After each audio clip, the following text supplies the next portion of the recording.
yanayojiri katika jiji la Vatican, ambapo wengi wanasubiri kuona iwapo matokeo ya shughuli ya kuchagua atakayechukua nafasi ya aliyekuwa Baba Mtakatifu Francis aliyefariki mwezi Aprili tarehe 21 itakuwa inafikia kikomo hii leo, na ile ishara ya ule moshi mweupe itakuwa inaonekana wazi kuonyesha kwamba kumepatikana mrithi wa Francis. Lakini kwa hayo kuwezekana, lazima kuwe na thuluthi mbili ya wale makardinali 133 ambao wapo pale ndani ya lile kanisa la Vatican System, ambao wamekongamana katika kuchukua uamuzi huo mzito utakaoweka hatma ya Wakatoliki bilioni 1.4 katika uongozi wa Papa Mtakatifu. Wanasubiri wengi kuona iwapo matokeo hii leo yatakuwa ni tofauti na jana ambapo uchaguzi ulianza rasmi, lakini kufikia jioni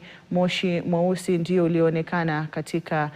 eneo hilo la Vatican System, ishara kwamba bado uamuzi wa nani atakayechukua nafasi ya Baba Mtakatifu haujafikiwa. Tunaendelea kutupa macho kule na kufuatilia yanayojiri, lakini